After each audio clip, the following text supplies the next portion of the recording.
Bonsoir et merci de votre fidélité. 18h30 sur Oula, c'est l'heure du journal. Voici le sommaire.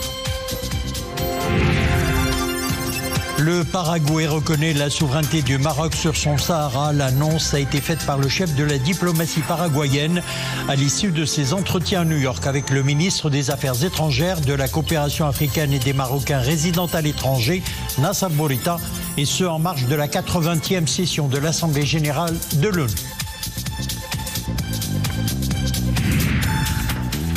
Le ministre des Affaires étrangères, de la coopération africaine et des Marocains résidant à l'étranger a eu toujours à New York une série d'entretiens distincts avec de hauts responsables et de chefs de diplomatie. C'était en marge de la 80e session de l'Assemblée générale de l'ONU. Nous ferons le point dans ce journal.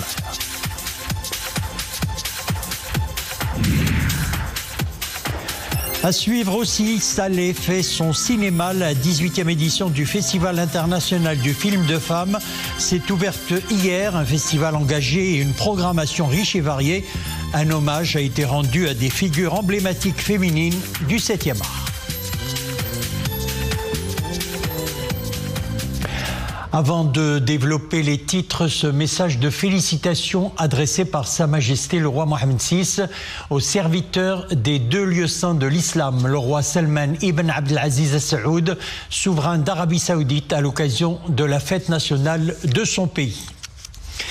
Et en cette même occasion, Sa Majesté le roi Mohammed VI a également adressé un message de félicitations à son Altesse royale, le prince Mohammed Ben Salman Ben Abdelaziz Al Saoud, prince héritier du royaume d'Arabie Saoudite.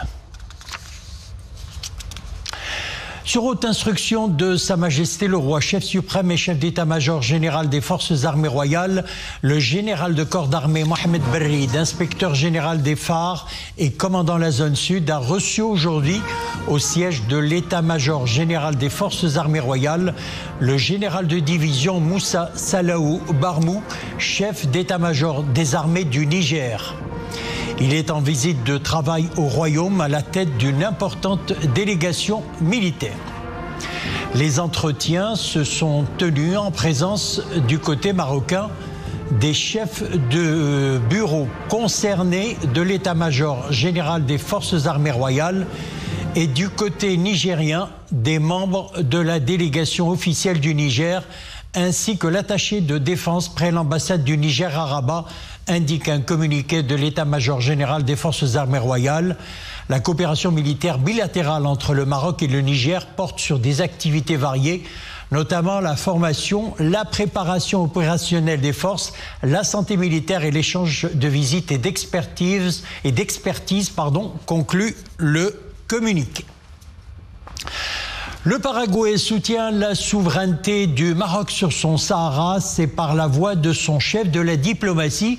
C'était à l'issue d'un entretien avec le ministre des Affaires étrangères, de la coopération africaine et des Marocains résidant à l'étranger, Nassar Bourita, en marge de la 80e session de l'Assemblée générale de l'ONU. Rubian Ramirez Lezcano a annoncé que son pays envisageait également l'ouverture d'un consulat dans les provinces du Sud. Hafid El-Houari, Mu'tasim Billah El-Bouazaoui, Soufiane Bellazar et Nissil Hamdaoui.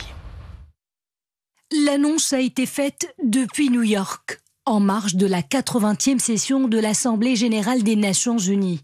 Le Paraguay se joint à la vague de soutien à la marocanité du Sahara à l'international et en particulier au niveau de l'Amérique latine. Une position exprimée par le ministre des Affaires étrangères du Paraguay, Rubén Darío Ramírez Lezcano, à l'issue de son entretien avec le ministre des Affaires étrangères, de la coopération africaine et des Marocains résidant à l'étranger, Nassar Bourita. Faisons l'annonce du support au Maroc sur ce droit sur le Sahara. Nous sommes en train de discuter pour la prochaine fois l'ouverture du consulat aussi. Donc ça représente l'opportunité d'établir une alliance très importante. Nous avons accordé aussi ma prochaine visite au Maroc pendant cette année. Et pour l'année prochaine, le président de la République du Paraguay, Santiago Peña, il va faire une visite aussi. Ces dernières années, le Maroc a réussi une percée diplomatique remarquable en faveur de son intégrité territoriale en Amérique latine et centrale. Ce tournant stratégique est loin d'être le fruit du hasard. Je pense que le Maroc est en train d'engranger de plus en plus de soutien concernant ce dossier. Il faut dire que le Royaume entretient de bonnes relations diplomatiques à l'international. Le Maroc investit des efforts considérables dans ses actions diplomatiques et bien sûr il investit dans le développement du Sahara. Nous sommes aujourd'hui en train de récolter le fruit d'un travail de longue haleine engagé par le ministère marocain des Affaires étrangères qui a multiplié les contacts avec notre pays. Nous avons bien travaillé ensemble et j'apprécie particulièrement les actions menées par le Maroc pour renforcer la présence du Paraguay dans le Royaume. Voilà ce qui permettra à Rabat et à Asunción de renforcer leurs relations bilatérales et d'engager de sérieux partenariats, notamment au cœur des provinces du Sud, principalement dans le secteur agricole. Nous œuvrons à intensifier les échanges commerciaux, notamment dans le secteur agricole. Nous sommes actifs dans le domaine de vente de maïs, de soja et de riz. Ces produits peuvent être distribués en Afrique centrale via le Maroc, qui sera la porte d'entrée de ces denrées. Et cela passera par l'ouverture d'un consulat général à Laayoune ou à Dakhla. Grâce à une diplomatie proactive, le Maroc gagne de plus en plus en soutien à son intégrité territoriale et en reconnaissance à son initiative marocaine d'autonomie, perçue aujourd'hui comme une solution crédible et réaliste par de nombreux États latino-américains. Et comme on vient de le suivre à l'instant, la rencontre entre Nasser Bourita et son homologue paraguayen s'est tenue donc en marge de la 80e session de l'Assemblée générale de l'ONU. Le ministre des Affaires étrangères, de la coopération africaine et des Marocains résidant à l'étranger a eu à New York une série d'entretiens distincts aux responsables, chefs de diplomatie. Les réunions ont porté sur des questions diverses. On fait le point avec notre envoyé spécial Hafid Louari et Mu'tasim Billah El-Bouazaoui sur un commentaire d'Iman Eblo. À New York, intense agenda pour le ministre des Affaires étrangères, de la coopération africaine et des Marocains résidant à l'étranger. La première journée a été marquée par une série d'entretiens avec ses homologues de pays frères et amis. Lors de ces entretiens, les différents responsables ont évoqué les relations bilatérales et de coopération dans plusieurs domaines, tout en examinant les moyens de les hisser davantage. Pour nous, le Maroc est un pays ami avec qui nous souhaitons renforcer les liens de coopération. Nous voulons travailler ensemble dans plusieurs domaines. Je projette d'ailleurs d'effectuer une visite au Maroc d'ici la fin de l'année.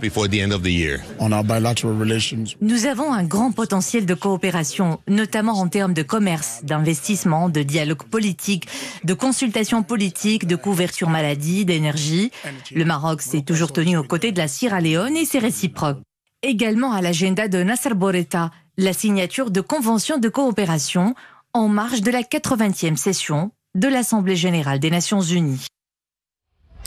Nous restons à New York où le ministre des Affaires étrangères, de la coopération africaine et des Marocains résidant à l'étranger, Nasser Bourita, a eu hier à New York une séance donc de travail avec l'envoyé personnel du secrétaire général des Nations Unies pour le Sahara marocain, Stéphane de Mistura, et ce à la demande de ce dernier. Cet entretien s'est déroulé en présence de l'ambassadeur représentant permanent du Royaume du Maroc auprès des Nations Unies à New York, Omar Hillel. L'entretien a notamment porté sur les derniers développements dans l'élan international en faveur de la marocanité du Sahara et en appui à l'initiative marocaine d'autonomie comme seule et unique base pour parvenir à une solution politique aux différends régionaux autour du Sahara marocain.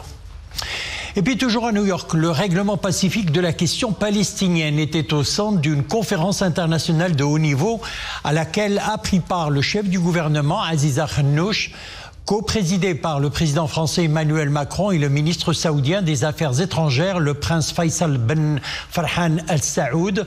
La rencontre avait pour objectif de réaffirmer les engagements internationaux en faveur de la solution à deux États et a mobilisé le soutien nécessaire à sa mise en œuvre. Réunion de haut niveau marquée par la participation des représentants de plusieurs pays membres de l'ONU, du secrétaire général des Nations Unies Antonio Guterres et de la présidente de l'Assemblée générale Annalena Baerbock. L'algoculture, ou quand la mer devient un champ fertile pour l'avenir, le dialogue national sur le développement et la valorisation des algues s'est ouvert aujourd'hui à Rabat. La rencontre est organisée par l'Agence nationale pour le développement de l'aquaculture en partenariat avec la Banque mondiale, institutions publiques, experts scientifiques, opérateurs économiques et investisseurs y prennent part. Mohamed Touanina, Wissal Imri et Zakaria Mourimil.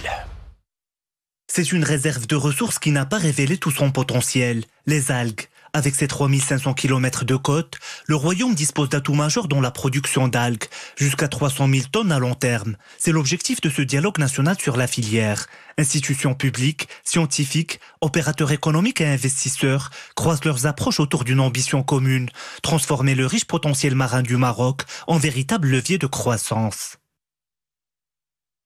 Le contexte mondial est marqué par une expansion remarquable du marché des algues, avec une croissance annuelle estimée à 10% et un volume de 30 milliards de dollars. Cela montre à quel point l'algue peut constituer un vecteur stratégique de l'économie bleue nationale. Aujourd'hui, 76 projets sont autorisés, dont 32 projets déjà opérationnels. Au programme de cet événement, 4 ateliers pour la diversité des usages des algues, alimentation humaine et animale, cosmétiques, pharmacie, énergie, textile et autres industries émergentes. Cette approche multisectorielle illustre le potentiel foisonnant de cette filière d'avenir. Aujourd'hui, nous avons quelques 4600 hectares qui sont dédiés à l'algoculture. Aussi, nous avons donné 70 autorisations pour des projets d'algues. Et en même temps, nous savons qu'il y a plusieurs initiatives qui sont prises par le privé pour la valorisation des algues dans les différents usages. Aujourd'hui, nous avons identifié 1000 usages possibles pour la filière des algues. Il y a des défis à relever. Le secteur privé a un rôle très important à jouer. C'est pour cela que nous sommes là, dans une perspective de dialogue, pour discuter avec les différents partenaires, les acteurs du secteur privé, le gouvernement, les partenaires techniques et financiers, pour essayer de voir comment nous pouvons développer vraiment ce potentiel. Aujourd'hui, l'ambition du royaume est de faire de l'algoculture un pilier de l'économie bleue marocaine. Ce secteur porteur entend ouvrir des perspectives économiques et environnementales prometteuses, avec des revenus importants de l'ordre de 450 millions de dollars et la création de 36 000 emplois. Une petite page sport à présent. Grande cérémonie de remise des trophées hier soir au Théâtre du Châtelet à Paris pour la remise du Ballon d'Or 2025. L'attaquant français du Paris Saint-Germain, Ousmane Dembélé, a été couronné Ballon d'Or pour la première fois de sa carrière. Le Français a devancé Lamine Yamal et le Portugais Vitinha, Paris Saint-Germain, alors que l'international marocain Achraf Hakimi a été classé en 6e position. Le portier des Lions de l'Atlas, Yassine Bounou, a occupé la 5e place dans le classement des meilleurs gardiens de but au monde. Du sport au cinéma, la création au féminin et la diversité des regards qu'elle porte sur le monde. Voilà ce que célèbre le Festival international du film de femmes. Le coup d'envoi a été donné hier à Salé en présence de nombreuses personnalités du monde des arts, de la culture et des médias. Placée sous le haut patronage de Sa Majesté le roi Mohammed VI, sa cérémonie d'ouverture a été marquée par des hommages rendus à des figures emblématiques féminines du 7e art. Maria Aouet. Que ce soit sur le tapis rouge, sur l'écran ou derrière la caméra, les actrices, réalisatrices et scénaristes sont toutes mises à l'honneur lors de la 18e édition du Festival international des femmes de Salé.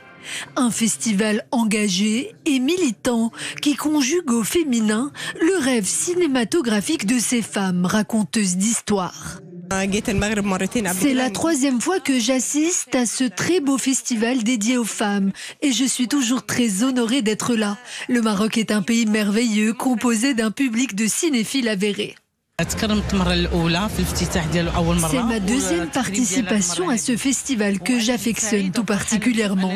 D'une part parce qu'il met à l'honneur la créativité des femmes, aussi bien les actrices que les réalisatrices. Et d'autre part car il se déroule à Salé, la ville qui a vu naître mes enfants.